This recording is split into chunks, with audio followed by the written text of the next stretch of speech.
ಮತ್ತು ಗ್ರೇಟರ್ ಬೆಂಗಳೂರು ಕೆಂಪೇಗೌಡರಿಟ್ಟದ್ದು ಬರೀ ಬೆಂಗಳೂರು.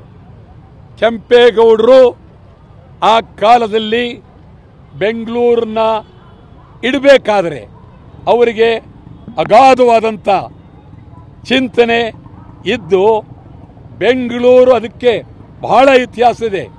ಬೆಂದಕಾಳು ಊರು ಅಂತ ಅದ್ರ ಹಿನ್ನೆಲೆ ಇದನ್ನು ಬೆಂಗಳೂರು ಅಂತಲೇ ಮಾಡಬೇಕು ಅಂತೇಳಿ ಮತ್ತು 4 ಗೋಪುರಗಳನ್ನು ನಿರ್ಮಾಣ ಮಾಡಿ 4 ಗೋಪುರಗಳನ್ನು ದಾಟಿ ಮುಂದೆ ಹೋಗಬಾರ್ದು ಅಂತೇಳಿ ಅದ್ಭುತವಾದಂತಹದ್ದು.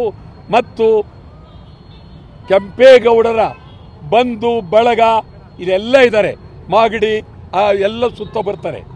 ಇದು ಗ್ರೇಟರ್ ಬೆಂಗಳೂರು ಮಾಡಿರೋದ್ರಿಂದ ಕೆಂಪೇಗೌಡರಿಗೆ ಅಗೌರವ, ಕೆಂಪೇಗೌಡರಿಗೆ ಕಂಗ್ರ್ಯಾಚುಲೇಷನ್ಸ್. ಯಾರು ಹುಡುಗ? ಮದುವೆ ಅಲ್ಲ, ಬಿಸ್ನೆಸ್ ಸ್ಟಾರ್ಟ್ ಮಾಡ್ತಾ ಇದ್ದೀನಿ. ಹೌದಾ? ಹೇಗೆ? Boss Vala. Boss Vala, B the boss. ಅಪಮಾನ.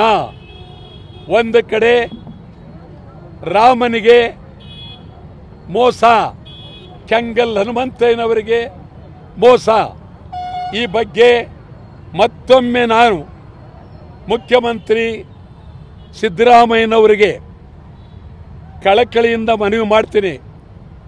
ನಿಮಗೆ ಧೈರ್ಯ ಇದೆ ಅಂತ ಅನ್ಕೊಂಡಿದ್ದೀನಿ, ಶಕ್ತಿ ಇದೆ ಅಂತ ಅನ್ಕೊಂಡಿದ್ದೀನಿ.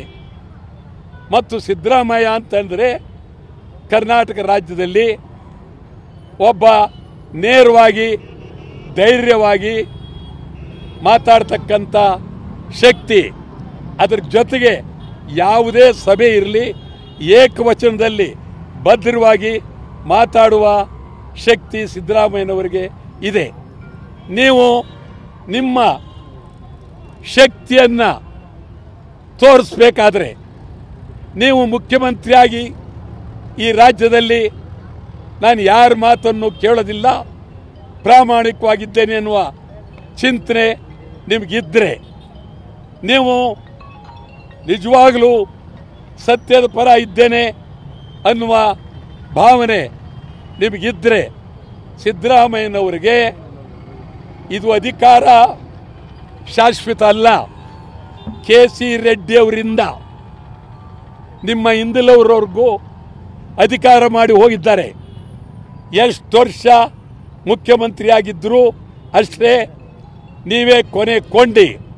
ನಿಮಗೆ ನಾನು ಹೇಳ್ತಾ ಇದ್ದೀನಿ, ಕೂಡಲೇ ಈ ಆದೇಶವನ್ನು ಹಿಂದಕ್ಕೆ ಪಡೆದು ಧೈರ್ಯ ಶಕ್ತಿ, ಸಿದ್ದರಾಮಯ್ಯನವ್ರಿಗೂ ಧೈರ್ಯ ಇದೆ, ಸಿದ್ದರಾಮಯ್ಯನವ್ರಿಗೂ ಶಕ್ತಿ ಇದೆ. ಮುಖ್ಯಮಂತ್ರಿಯಾಗಿ ಸಿದ್ದರಾಮಯ್ಯನವರು ಈ ಒಂದು ರಾಮನಗರ ಜಿಲ್ಲೆಯನ್ನು ರಾಮನಗರದಲ್ಲೇ ಉಳಿಸಿದ್ದೇನೆ ಅಂತ ಹೇಳುವ ಒಂದು ಶಕ್ತಿ ನೀವು ಮಾಡಿದ್ರೆ ಇಡೀ ರಾಜ್ಯದ 6 ಕೋಟಿ ಜನ ಸಿದ್ದರಾಮಯ್ಯ ಗಂಡಸು, ಸಿದ್ದರಾಮಯ್ಯ ಶಕ್ತಿವಂತ, ಸಿದ್ದರಾಮಯ್ಯ ಶೂರ, ಸಿದ್ದರಾಮಯ್ಯ ಧೀರ ಅಂತ ಹೇಳ್ತಾರೆ. ಇಲ್ಲದೆ ಆದರೆ ನಿಜವಾಗಲೂ ಸಿದ್ದರಾಮಯ್ಯನವರಿಗೆ ಕೆಟ್ಟ ಹೆಸರು ಬಂದೇ ಬರುತ್ತೆ ಅಂತೇಳಿ ಒತ್ತಾಯ ಮಾಡಿ ಹೇಳ್ತಾ ಇದ್ದೇನೆ. ಯಾವುದೇ DK ಶಿವಕುಮಾರ್ ಹೇಳ್ತಿದ್ರೆ ಆಸ್ತಿ ಮೌಲ್ಯ ಹೆಚ್ಚಾಗುತ್ತೆ ಇಲ್ಲೆಲ್ಲ ಬೆಂಗಳೂರು ದಕ್ಷಿಣ ಜಿಲ್ಲೆ ಮಾಡಿದ್ರೆ ಅಂತ ಹೇಳಿ. ನನಗೆ ಅರ್ಥ ಇಲ್ಲ, ನೀವು ಹೇಳಿ ಸ್ವಲ್ಪ ಹೇಳಿ. ಜಿಲ್ಲೆ ಅಂತ ಮಾಡಿದ್ರೆ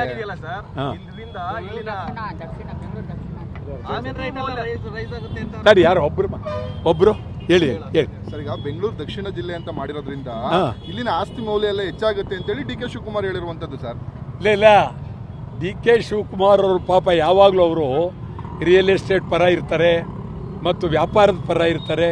ಅವ್ರದ್ದೇ ಬೇರೆ, ಅವ್ರ ಚಿಂತನೆ ಬೇರೆ. ನಾನು DK ಶಿವಕುಮಾರ್ ಭಾಳ ನನ್ನ ಪರಿಚಯ, ಅದು ಅವ್ರಿಗೆ ಗೊತ್ತು. ಭಾರಿ ಪರಿಚಯ ಅಂದ್ರೆ ಭಾರಿ ಪರಿಚಯ. ಇಲ್ಲ, ನಾನು 2.5 ವರ್ಷ ಅವ್ರು ನೋಡೋಕ್ಕೆ ಹೋಗಿಲ್ಲ. ಎದುರು ಬದ್ರಿಗೆ ಬಂದ್ರೂ ಅವ್ರು ನನ್ನೇನು ಮಾತಾಡೋ ಮಾಡ್ತಿರ್ಲಿಲ್ಲ. ಸುಮ್ಮನೆ ಅವ್ರು ನಕ್ಬಿಟ್ಟು ಹೊಟ್ಟೈತಾರೆ. ಗೊತ್ತಾಯ್ತಾ? ಅವರು ಸಿದ್ದರಾಮಯ್ಯನವರು ಬೇರೆ, DK ಶಿವಕುಮಾರ್ ಬೇರೆ. ಸಿದ್ದರಾಮಯ್ಯನ ಚಿಂತನೆಗಳೇ ಬೇರೆ, ಶಿವಕುಮಾರ್ ಚಿಂತನೆಗಳೇ. DK ಶಿವಕುಮಾರ್ ರಿಯಲ್ ಎಸ್ಟೇಟ್ ಪರ ಅಂತ ಇದ್ದೀರಾ? DK ಶಿವಕುಮಾರ್ ರಿಯಲ್ ಎಸ್ಟೇಟ್ ಪರ ಅಂತ ಇದ್ದಾರೆ ನೀವು? ಪರ ಅಂತ ಹೇಳೋದಲ್ಲ, ರಿಯಲ್ ಎಸ್ಟೇಟ್ ಚಿಂತನೆ ಅಂತ. ಪರ ಅಲ್ಲ, ರಿಯಲ್ ಎಸ್ಟೇಟ್ ಚಿಂತನೆ. ಆಯ್ತು ಆಯ್ತಾ? ಮೈಸೂರು ಸ್ಯಾಂಡಲ್ ಸೋಪ್ಗೆ ಹೇಳ್ತೀನಿ. ಎಸ್ ಕರೆಕ್ಟ್ ಬಂದೆ. ಅದರಿಂದ ಇದು ಶಿವಕುಮಾರ್ ಅವ್ರಿಗೂ ನಾನು ಮನವಿ ಮಾಡ್ತೀನಿ, ಇದನ್ನು ನೀವು ಸವಾಲಾಗಿ ತಗೊಳ್ಬೇಡಿ, ರಾಜಕೀಯವಾಗಿ ತಗೊಳ್ಬೇಡಿ. ರಾಮನಗರ ಹನುಮಂತಯ್ಯನವ್ರಿಗೆ ಅಪಮಾನ ಮಾಡ್ದಂಗೆ ಆಗುತ್ತೆ. ಖಂಡಿತ ನೀವು ಇದನ್ನು ಬಿಡಬೇಕು.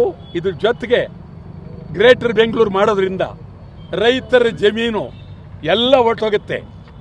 ರೈತರು ಭದ್ರವಾಗಿರಬೇಕು, ರೈತರು ಎಲ್ಲೂ ಜಮೀನು ಕೊಡಬಾರ್ದು. ಇದು ತೀವ್ರವಾಗಿರಬೇಕು ಅಂತ ಒತ್ತಾಯ ಮಾಡ್ತೀನಿ.